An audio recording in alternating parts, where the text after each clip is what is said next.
Assalamualaikum warahmatullahi wabarakatuh. Perkenalkan, nama saya Willy Nurhayadi sebagai dosen di program studi akuntansi di Sekolah Tinggi Ilmu Ekonomi Banten. Pada kesempatan kali ini, saya akan menunjukkan unjuk kerja Tridharma Perguruan Tinggi pada sertifikasi dosen Smart tahun 2022. Dalam mendeskripsikan mata kuliah ini, saya menggunakan pendekatan DIA atau kepanjangan dari Delivery, Interaction, and Assessment, yang dimana delivery itu bagaimana saya melakukan proses penyampaian materi perkuliahan. Kemudian interaction itu bagaimana saya berinteraksi dengan mahasiswa. Yang berikutnya assessment, yaitu penilaian bagaimana saya menilai proses belajar mahasiswa selama pembelajaran. Sebelum saya memaparkan mengenai DIA, atau Delivery, Interaction, and Assessment, saya akan menjelaskan terlebih dahulu deskripsi mata kuliah yang saya ampu, yaitu mata kuliah Dasar Akuntansi Keuangan Menengah. Dasar Akuntansi Keuangan Menengah merupakan mata kuliah dasar pada program studi akuntansi yang membahas secara mendalam mengenai laporan keuangan, yang terdiri dari konsep dasar penyusunan laporan keuangan, proses penyusunan standar akuntansi, jenis-jenis laporan keuangan, pembahasan item-item atau akun-akun laporan keuangan, pembahasan akun-akun laporan keuangan mencakup pengakuan, pengukuran, pencatatan, penyajian dalam laporan keuangan, dan pengungkapan yang diperlukan atas akun aset atau aktiva, liabilitas atau utang, ekuitas atau modal, pendapatan dan beban, sesuai dengan prinsip akuntansi yang berlaku. Ini merupakan deskripsi mata kuliah yang saya ampu, yaitu mata kuliah Dasar Akuntansi Keuangan Menengah. Berikutnya adalah pendekatan pengajaran yang akan dilakukan selama proses pembelajaran, yaitu menggunakan pendekatan DIA, Delivery, Interaction, and Assessment, di mana pendekatan delivery di sini seperti apa proses penyampaian materi perkuliahan. Yang pertama, membuat suasana kelas yang menyenangkan dalam pembelajaran. Yang kedua, mengulas kembali materi perkuliahan pada pertemuan sebelumnya.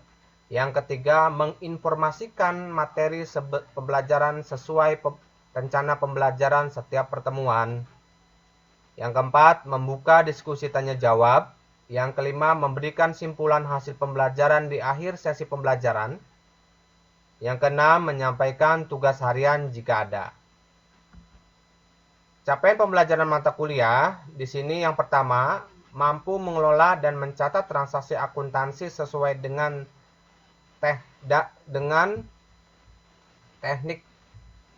metode dan teknik akuntansi yang berlaku.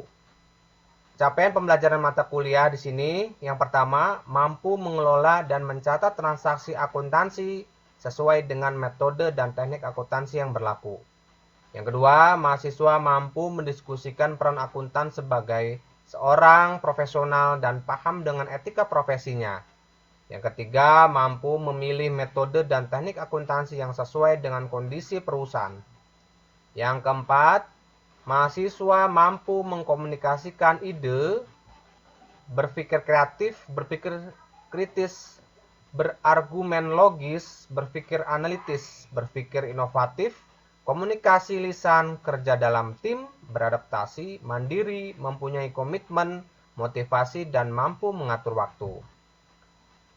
Yang kelima, menguasai konsep teoritis, yang dimana konsep teoritis di sini mengenai kerangka dasar penyajian dan penyusunan laporan keuangan. Berikutnya, kebijakan dan prinsip-prinsip akuntansi. Yang kelima, menguasai konsep teoritis secara mendalam tentang A. Kerangka dasar penyajian dan penyusunan laporan keuangan. Yang B. Kebijakan dan prinsip-prinsip akuntansi. Yang C.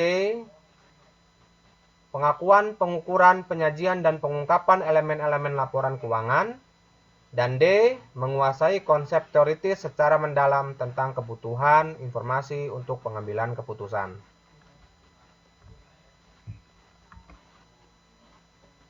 Pada pendekatan interaksi atau interaction, di sini ada model yang digunakan adalah SCL atau Student Center Learning, di mana proses pembelajarannya berpusat kepada mahasiswa itu sendiri untuk aktif dalam proses selama kegiatan belajar mengajar. Nah, model SCL ini melalui dua pendekatan lainnya, yaitu adalah menggunakan interaksi metode dan media yang digunakan. Interaksi metode yang digunakan melalui ceramah, diskusi, tanya jawab, dan praktik. Sementara interaksi melalui media, yaitu menggunakan aplikasi Zoom dan Google Meet, WhatsApp grup, dan buku, serta standar akuntansi keuangan yang berlaku yang terbaru terkini yang digunakan.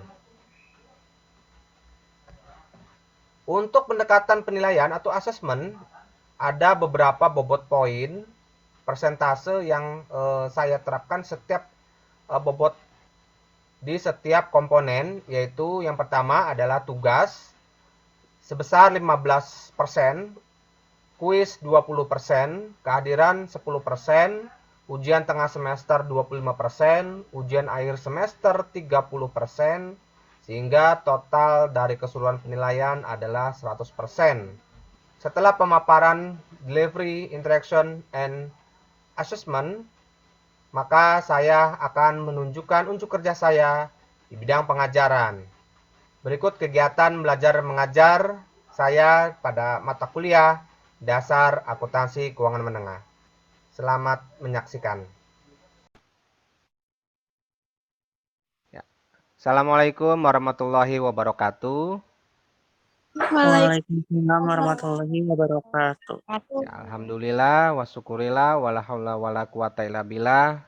Terima kasih mahasiswa-mahasiswi yang sekarang sedang bergabung ya di mata kuliah semester 3 ini, Dasar Akuntansi Keuangan Menengah.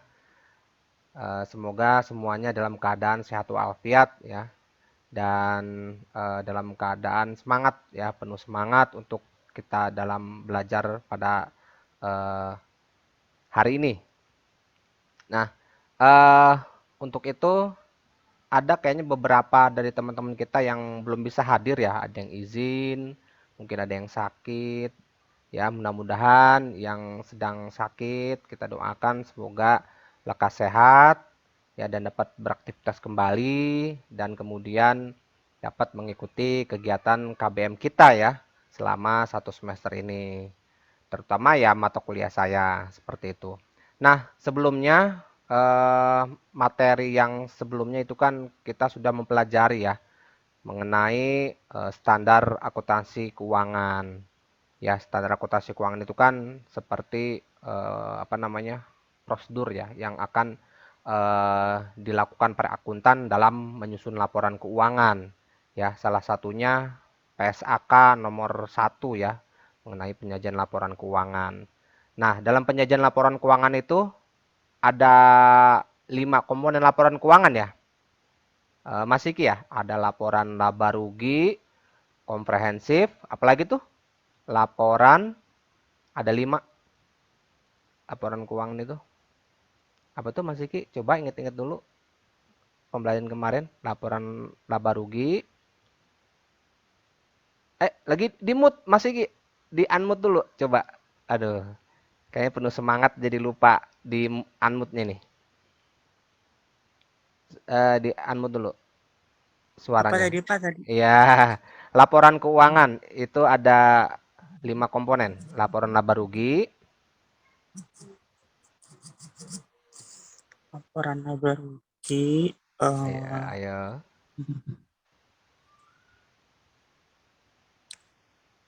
laporan perubahan. Modal. Ya, mengingat kembali, ayo. Hmm, Neraca. oh iya, neraca. Keempat, Oh, laporan arus. laporan arus kas. Iya, dan Atau catatan. catatan atas laporan keuangan. Luar biasa Mas Siki sudah mengingat kembali ya. Jadi itu materi yang kita pelajari atau sampaikan, saya sampaikan minggu lalu ya. Jadi laporan keuangan, komponen laporan keuangan dalam penyajiannya itu ada 5 komponen ya. Laporan laba rugi, laporan perubahan ekuitas, neraca atau sekarang sudah berubah ya, penggantian nama laporan posisi keuangan ya. Kemudian laporan arus kas dan catatan atas laporan keuangan. Oke, terima kasih Mas Rizky. Waduh, sudah berusaha mengingat gitu ya. Tapi alhamdulillah gitu ya.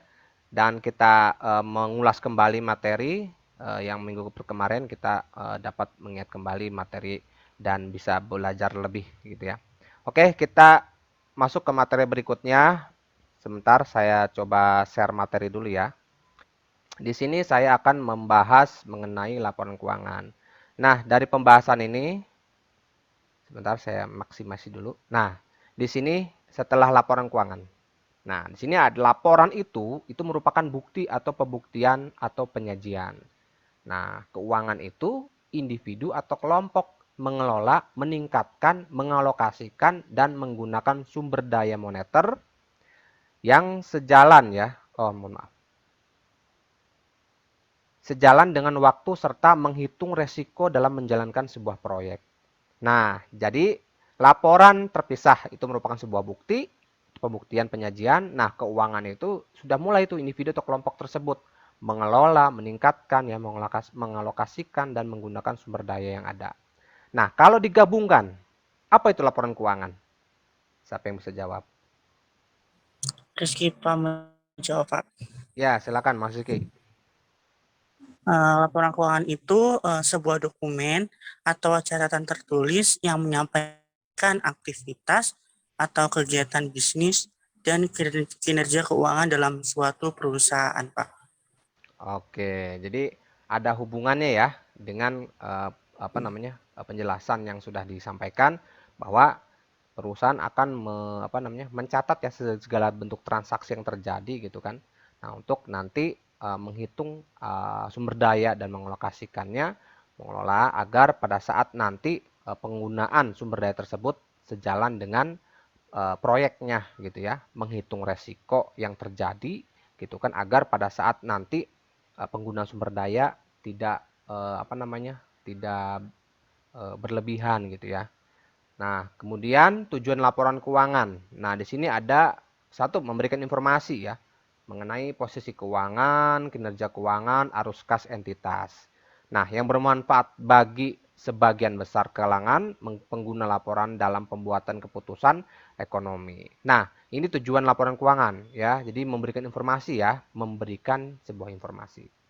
Nah, posisi keuangan, kinerja keuangan, arus kas entitas. Siapa yang bisa menjelaskan posisi keuangan? Apa itu posisi keuangan? Ayo. Bapak Ira izin menjawab. Oh ya, silakan Mbak Ira. Posisi keuangan Jadi itu apa? posisi keuangan itu suatu gambaran keadaan keuangan perusahaan yang ditunjukkan oleh nilai kekayaan harta dan utang perusahaan yang tercermin dari neraca perusahaan tersebut. Luar biasa. Jadi posisi keuangan itu menggambarkan ya kondisi aset, kondisi liabilitas, kondisi ekuitas dan kondisi yang perusahaan miliki gitu ya. Itu adalah hasil daripada kinerja perusahaan selama satu periode dan berikut dan seterusnya seperti itu. Jadi posisi keuangan ini sebagai informasi ya bagi pihak eksternal maupun pihak internal itu perusahaan itu sendiri. Seperti itu. Nah, ini kinerja keuangan juga sama. Kinerja keuangan capaian ya, capaian keuangan. Jadi perusahaan target tahun depan 1 miliar. Nah, tercapai enggak gitu kan? Kok enggak tercapai? Kenapa? Nah, itu sebuah informasi. Nah, manajerial akan menjelaskan kenapa tidak tercapai. Nah, kalau tercapai alhamdulillah, apa yang dapat itu tercapai? Oh, ternyata penjualannya meningkat karena konsumen senang dengan produk kita, karena kemasannya baru dan sebagainya sehingga capaian keuangan meningkat. Itu sebuah informasi, gitu kan? Kepada pihak manajerial. Arus kas entitas juga sama. Kas yang keluar berapa, kas yang masuk berapa, kas yang digunakan untuk operasional berapa, untuk investasi berapa. Nah, itu sebuah informasi ya bagi para manajer untuk pengambilan keputusan. Kemudian ada lagi laporan keuangan menunjukkan hasil pertanggungjawaban manajemen atas penggunaan sumber daya yang dipercayakan kepada mereka. Itu ya informasinya. Nah, informasi laporan keuangan juga menyajikan informasi ada aset, liabilitas, ekuitas, pendapatan dan beban, termasuk keuntungan dan kerugian ya. Ada kontribusi dari dan distribusi kepada pemilik dalam kapasitasnya sebagai pemilik. Nanti kontribusi itu kan artinya ada bisa bagi hasil ya. Ada untuk pemilik menggunakan hasil daripada capaian perusahaan, pengembangan, ekspansi dan sebagainya apa gitu kan.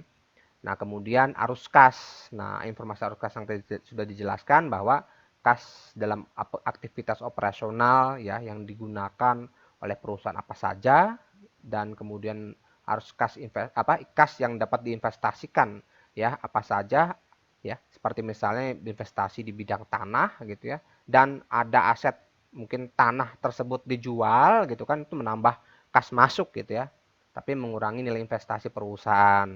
Arus kas pendanaan juga sama. Kas perusahaan yang dikeluarkan untuk pendanaan misalnya membeli saham, obligasi ya, deposito. Nah, itu ya. Itu yang pendanaan. Nah, berikutnya komponen laporan keuangan. Nah, ini ya. Dalam hal tadi yang saya tanyakan di awal untuk mengingat pertemuan sebelumnya, bahwa dalam komponen laporan keuangan di sini itu tercatat 5. Cuma yang keenam ada yang dibutuhkan ketika pada saat awal periode saja, gitu ya. Pada saat menerapkan kebijakan akuntansi secara retrospektif ya atau historikal ya. Kemudian pada saat membuat penyajian kembali pos-pos laporan keuangan dan mereklasifikasi pos-pos dalam laporan keuangan. Nah, ini semua mengenai komponen ya. Perusahaan yang menyajikan semua komponen laporan keuangan yang lengkap dengan keutamaan yang sama. Manajemen perusahaan atau entitas bertanggung jawab atas penyusunan dan penyajian laporan keuangan. Di sini laporan ekuitas itu menunjukkan total laba rugi komprehensif selama suatu periode yang diatribusikan kepada pemilik entitas, ya, induk dan pihak non pengendali. Kemudian untuk tiap komponen ekuitas, pengaruh penerapan retrospektif, kemudian rekonsiliasi antara saldo awal dan akhir periode yang timbul dari laba, pos pendapatan komprehensif dan transaksi dengan pemilik, jumlah dividen yang diatribusikan kepada pemilik dan nilai dividen per saham diungkapkan dalam catatan atas laporan keuangan. Jadi intinya laporan perubahan ekuitas di sini menjelaskan mengenai kondisi laba rugi ya, karena laporan perubahan ekuitas juga di dalamnya ada laba rugi.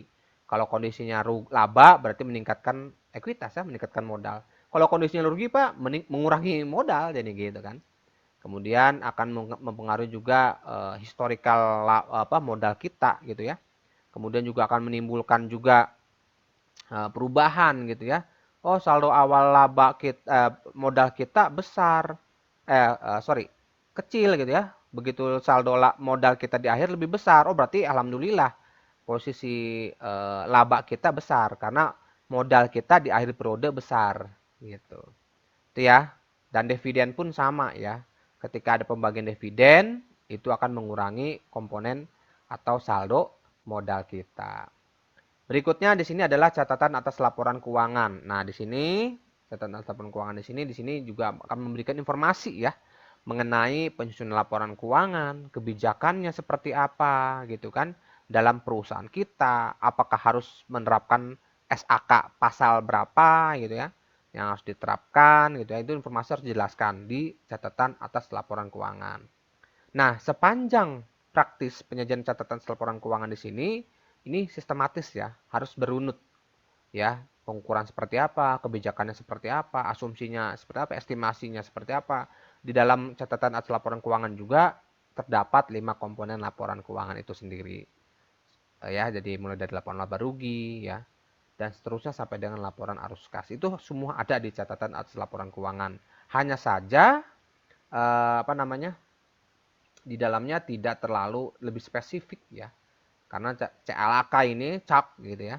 Ini laporan keuangan lainnya gitu ya. Di dalam ini tidak begitu spesifik dan hanya penjabaran atau informasi secara luasnya saja. Nah, berikutnya di sini laporan posisi keuangan ya. Jika dilihat dari PSAK ya dan IAS. PSAK itu kan Indonesia yang buat ya. Ternyata dengan standar internasional terbalik ya. Aset itu kalau aset lancar, aset tidak lancar itu SAK-nya Indonesia. Jadi begitu International Accounting System ya dari standar luar negeri ya internasional ternyata dibalik gitu ya. Aset tidak lancar dulu, aset lancar baru ketika pasifanya atau sekarang ekuitasnya ya, liabilitasnya itu dibalik gitu ya, terbalik ternyata. Gitu ya. Itu untuk standarnya aturan. Nah, di sini pertama itu kita harus pahami dulu latar belakang perusahaan ya, fundamental perusahaan ya. Kita harus menganalisis perusahaan itu tepatnya kalau kita berinvestasi di perusahaan itu gitu ya. Ya, contohnya kayak perusahaan Unilever gitu ya, produknya kita gunakan sehari-hari gitu ya. Nah, kebijakannya tepat nggak sih perusahaan Unilever ini gitu ya, salah satu contohnya misalnya gitu ya. Nah, ini bagus kita pahami dulu fundamental perusahaan itu. Kemudian yang kedua adalah pengaruhnya. Ya, industrinya kemajuannya gimana? Bunganya, inflasinya, pajaknya gitu kan. Ternyata perusahaan-perusahaan yang kita lihat ini kondisinya memprihatinkan ya, jarang konsumen atau pelanggan yang membeli produk perusahaan itu gitu kan. Nah, itu yang akan menjadi pengaruh ya tingkat kemajuan industri tersebut gitu ya. Salah satunya pendapatan per kapita mereka. Dengan mengurangi pendapatan per kapita mereka, mereka juga akan kena inflasi gitu ya. Dampaknya juga penerimaan pajak negara kurang gitu kan. Manajemen perusahaan yang tidak berjalan dengan optimal gitu kan. Nah, kita juga harus menganalisis hal ini. Nah, berikutnya di sini adalah review laporan keuangan. Nah, review apakah dalam setiap laporan keuangan di perusahaan tersebut akan lebih bisa diperjelas enggak gitu kan, asetnya kemana ya, penggunaannya seperti apa gitu kan. Nah, salah satunya juga kita bisa lihat di laporan keuangan yang dibuat sesuai enggak dengan standar akuntansi keuangan. Seperti itu, kita harus review dulu ya, jangan sampai kita investasi dengan salah ya, seperti itu. Selanjutnya kita akan membahas mengenai analisis rasio keuangan ya. Dimana setelah melakukan 3 langkah sebelumnya, selanjutnya pada langkah keempat ini dapat melakukan analisis rasio keuangan. Anda juga dapat melakukan analisis rasio keuangan dengan menggunakan berbagai metode atau teknik analisis yang ada. Ya, diantaranya metode analisis rasio keuangan yang dibagi menjadi 4 ya, yaitu adalah rasio profitabilitas, rasio likuiditas, rasio solvabilitas, dan rasio aktivitas. Nah, keempat rasio inilah yang akan kita bisa analisis ya, setiap perusahaan yang akan kita bisa investasikan ya, dana kita ya, aset kita. Nah, berikutnya di sini penjelasan mengenai rasio profitabilitas. Nah, intinya kalau rasio profitabilitas itu kita bisa mengetahui kemampuan perusahaan dalam menghasilkan laba. Yang B, yang kedua, rasio likuiditas. Nah, ini kemampuan perusahaan dalam memenuhi kewajiban keuangan jangka pendeknya. Intinya adalah perusahaan mampu nggak sih ngelunasin utang jangka pendeknya gitu sih intinya. Ya. Nah, dilihat dari apa? Dilihat dari perbandingan aset lancar dengan kewajiban lancar atau utang lancarnya. Nah, ada yang mempresentasekan bahwa kalau kalau utangnya gitu ya, kalau utangnya lebih besar ya, 40% lebih besar dari total asetnya atau kewajiban lancarnya ya lebih besar daripada aset lancarnya 40% ya. Contohnya gini, aset lancar kita ada 1 miliar. 40%-nya kan 400 miliar. 400 juta gitu kan. 1 miliar 400 juta. Nah, itu 40%-nya. Tapi utang lancarnya ada 500 juta. Nah, itu mengkhawatirkan, awas hati-hati. Perusahaan tersebut dapat kita analisis, wah ini khawatir bisa nggak nih ya perusahaan ini membayar utang lancarnya. Jangan sampai perusahaan tersebut, kan utang lancar itu kan tidak lebih daripada setahun kan. Jadi harus tepat dilunasin setahun itu. Kurang dari setahun itu harus dilunasin. Maksimal dalam tempo setahun itu harus dilunasi. Gitu. Begitu pula dengan quick ratio. Nah, ini menunjukkan perbandingan antara kas ditambah sekuritas jangka pendek ditambah piutang dengan kewajiban lancarnya. Dengan kata lain, di sini merupakan jumlah perimbangan ya antara aset lancar dikurangi persediaan dengan utang lancarnya. Artinya kita melihat juga persediaannya. Jangan sampai utang lancarnya sudah mau jatuh tempo, ternyata persediaannya masih menggunung di gudang, gitu kan? Itu harus cepat terjual, gitu kan? Untuk menutupi hutang lancarnya sampai dengan tempo maksimal 1 tahun. Dilanjut. Nah, di sini ada rasio solvabilitas. Intinya sama ya seperti rasio utang yang apa namanya? Yang kemampuan perusahaan. Jadi kalau solvabilitas ini perusahaan di sini harus memenuhi kewajibannya ya. Baik jangka pendek maupun jangka panjangnya gitu kan. Nah, jika perusahaan tersebut dilikuidasi. Jadi terdapat 2 rasio yang digunakan untuk menghitungnya. Yang bagian keempat itu rasio aktivitas, yang dimana kita bisa melihat beberapa aset. Ya, kemudian Anda bisa menentukan beberapa tingkat aktivitas pada aset-aset atau aktiva-aktiva pada kegiatan tertentu. Setelah itu, Anda akan mengetahui aktiva mana atau aset mana yang produktif dan mana yang kurang produktif. Di mana setelah menghitung dan melakukan analisis rasio keuangan, langkah terakhir yakni membuat simpulan. Nah, maka tugas Anda gitu ya, buatlah simpulan sesuai dengan hasil analisis atau perhitungan. Kok soalnya nggak ada gitu ya? Nah, soalnya mudah sekali. Anda nanti dalam waktu 1 minggu ini, ya, dalam waktu 1 minggu ini, Anda diberikan tugas, ya, 1 tugas penting, ya, cari laporan keuangan perusahaan yang terdaftar di Bursa Efek Indonesia tahun terbaru. Kalau sekarang tahun 2022 berarti tahun 2021 ya yang terakhir terbaru karena hasil audit keluar itu harus kita menunggu laporan keuangan itu setelah hasil audit ya. Maka laporan keuangan yang sudah publish ya di Bursa Efek Indonesia ya. Nah, nanti Anda dapatkan laporan keuangannya dan Anda coba analisis dari setiap rasio di dalam dan komponen-komponen dalamnya. Referensi yang saya dapatkan terkait dengan materi ini dari berbagai referensi. Ya, terima kasih rekan-rekan seluruhnya sudah berpartisipasi dalam KBM pada hari ini. Sebentar saya stop share dulu. Insya Allah kita lanjutkan pertemuan kita di minggu depan. Ya, jangan lupa tugasnya ya. Boleh diketik, boleh ditulis tangan. Yang penting nanti hasilnya dapat dipresentasikan gitu ya. Jadi tulis tangan atau hasil ketiknya di print, diserahkan dalam bentuk fisik dan kemudian nanti untuk presentasinya Anda siapkan di PowerPoint. Oke, ada yang mau disampaikan? Silakan rekan-rekan. Dari pemaparan.